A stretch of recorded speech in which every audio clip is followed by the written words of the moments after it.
Welcome to another episode of TDB. We are here on who knows what episode. I've lost track at this point. We've recorded quite a few at this point. 38? Something like that? Plus or minus 4. Yeah. So today we have some Wooey tea from Tea Wander. Something I have not had. Denny has had. Did you bring this onto a Denny set? I did. Okay. And that's why I wanted to share it here. This I thought was a really beautiful example of a semi-roasted Wooey. And I just thought it was really easy drinking and worth bringing onto the main show. Very nice. Yeah. Okay. So I have not had this, nor have I pre-measured this out. So we're just going to toss quite a bit of leaf in. Do it. Yeah. Why not? We're filling up that gallon. I think this tea can definitely handle it. And when I brew tea, when I brew my Wooey tea at home, I do not go ham like James does. I think I even mentioned it literally in the episode. I could call him some names, but you know what? We are civil here on TV. So everyone can brew their tea their own way. I also enjoy the way that James brews as well. It's going to bring out a different character for the tea for sure. I expect there to be an even deeper Yancha essence coming out of this as a result through the way of brewing it. Yeah. This is the Shiru, which I think means something like stone essence or stone milk. Some marketing involved in emphasizing how. Did you take a whiff? Not yet. So nice. But yeah, I loved the roasting on this. I thought it was masterful. And you get some more water here. So I'm excited to drink this. This was really yummy to drink solo, and I actually had my wife drink this, and she really enjoyed it too. Okay. Yeah. This passes the wife test. Yeah, it passes the wife test. Not a test we do very often. Yeah. And I joked on the episode that I had made some gyokuro, and we showed it. Had my wife take a sip of it and was like, "Yeah, it's got this and that and the other thing." She's like, "Yeah, it's so intense and blah blah blah." And I'm like, "Do you like it?" She's like, "No, I don't." So this passes the wife test, whatever that means. Yeah. Do you think? What do you think has the most crossover appeal to non-tea drinkers? Do you think it is the green teas? Because the green teas are the most popular. Or do you think it's more oolong? I think it's probably more oolong, just because there's less bitterness. I think so too. Yeah. And the green profiles, I don't mind the bitterness, but the green profiles, I'm not always a fan of. Yeah, it can be very vegetal. Yeah. There's a lot of diversity in it. Cheers. Cheers.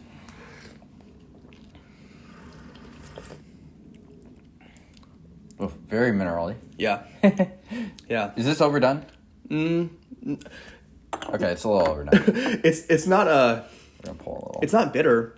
One thing that I did note though on my home brew is it does have a really nice floral highness to it as well. Yeah, I could get that a little bit here, but I think I think when you brew it like this, you're bringing out the very rock taste of it. Absolutely.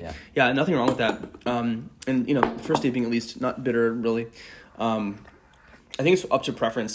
These kind of teas, especially, the cool thing about these oolongs, these yanchas, is that you really can kind of stuff them, and they have a very different character. Sure. And so it's really up to your own preference. I think, James, you tend to enjoy very dark flavors usually. I do, yeah. And so again, I like having you prepare tea the way that you prepare it, so that I get to experience tea as you're experiencing it. Yeah, and perhaps there's a little bit of suggestion involved here, but because the bag does say some flavor notes, right, and it describes it as peachy. Yeah. I definitely get that off that first one, kind of like this aftertaste lingering of kind of this very stone fruit like peachiness. Mm-hmm. And the color of the leaves, we'll notice over time brewing this out, they'll lighten up and look a little bit even more green. I love the balance on the roast of this because it really does have all of the essence of the kind of rock taste, but still provides a lot of variety. I think that it kind of gets into some of those higher notes, some floral stuff, as well as kind of fruity. Yep. It has obviously a really wonderful body. Cheers. I noticed a bit more of the sweeter character of it with this style brewing. It's really nice. Very clean. Sometimes I describe teas as having really noticeable singular notes in them, as opposed to something kind of like a sound, like a guitar strain that sounds a bit more noisy or fuzzy.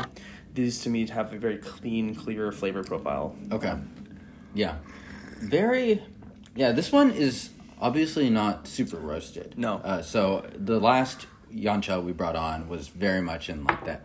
We are in the middle, smack dab middle of Yancha country. Mm-hmm. This one feels a little bit more in like, it's not Rogueway like, it's more fruity than that. Totally. But it's kind of in that like little bit less roasted camp. Yeah, absolutely. Yeah, and when I drank it at first, I kind of imagined a bit more of a Phoenix Mountain kind of thing happening with this. That also has that sort of peachy note to it.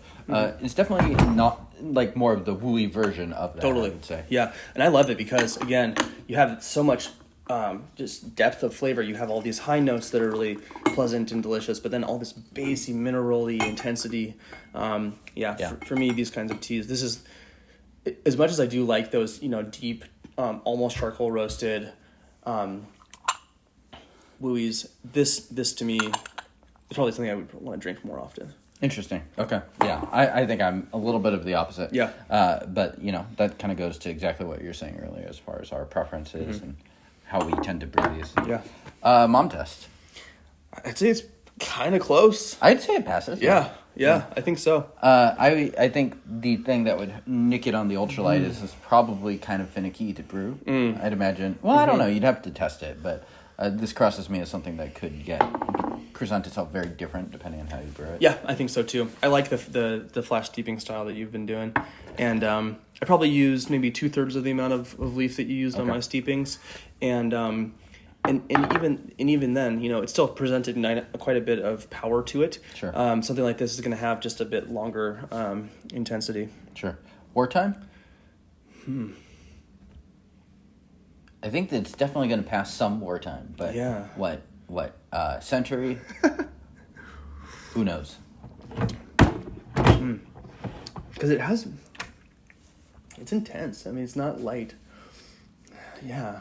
I'm kind of thinking like cyber warfare. Cyber warfare. Right? Yeah. Okay.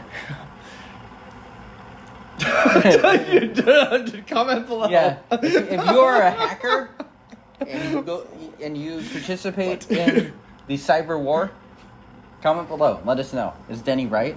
Are we Don't dox me or whatever. DDoS me, bro. Don't taunt them. Yeah. How bitter, astringent? What do you think on that stuff? Not really. What about you? I think because I pulled the leaf out, I think otherwise we'd be teetering on those. Yeah, flavors. I agree. Yeah. Nice juiciness. Plenty of depth. Yeah, I've been impressed. I think Tea Wanderer has a really good, as I was saying to James earlier, just a good nose on these teas. I really enjoyed the profile. One thing I describe teas as is, are they cohesive? Do they have elements that are just kind of poking the wrong way and a little bit obtuse compared to the other flavor profile? Sure. I think something like this is cohesive. It comes together beautifully. It's not just high noted. It's not just minerally for the thing that's aiming for, which is kind of that medium roast. I think it really accomplishes what it sets out to do. It's really nice. Cheers. Cheers.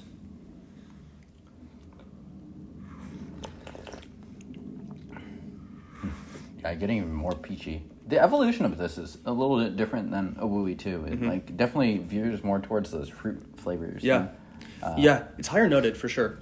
Yeah. But it has that mineral-y thing in there. Yeah, totally. I agree with that. Yeah, and we'll probably just do one last steep here. Warming, easy drinking. Yeah, it's not necessarily mellow, but comforting. Yeah, I could imagine it on a colder day than today, frankly. Sure. Yeah, I mean, I think compared to the wooey of last time, this one is a little bit less pungent and intense. Yes. Definitely easier to take in.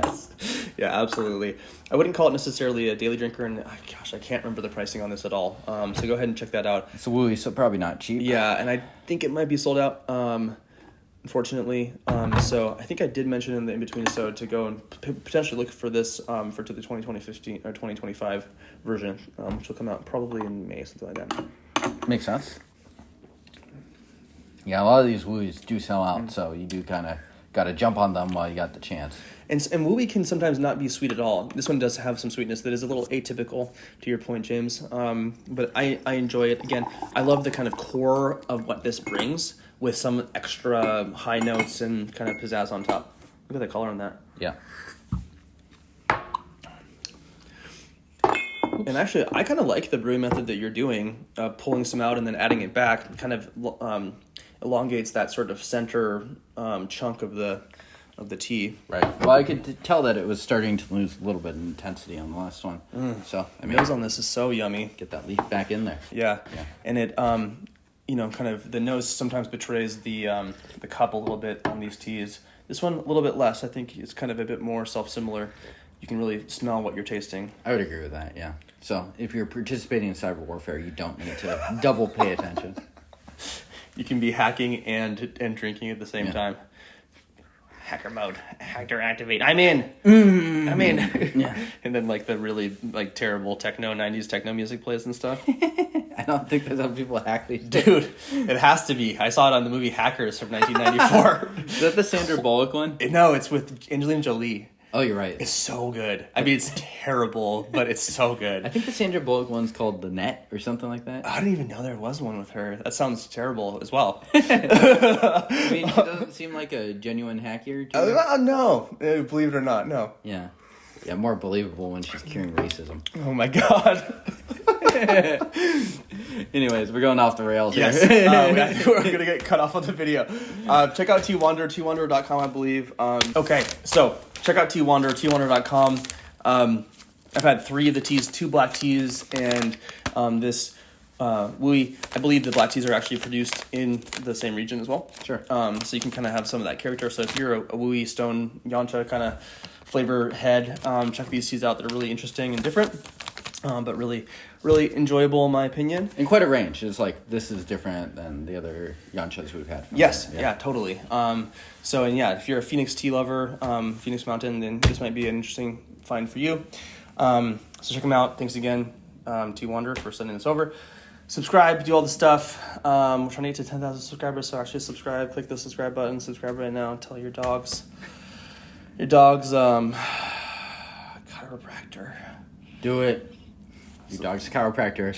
Definitely needs to subscribe. Yeah, it needs to get an adjustment and then subscribe to our YouTube channel for sure. I mean, good for cyber warfare and good for dogs physiotherapists. So, a winner across the board. And yes, we will now woo. Woo. See you next time. Bye. Cheers.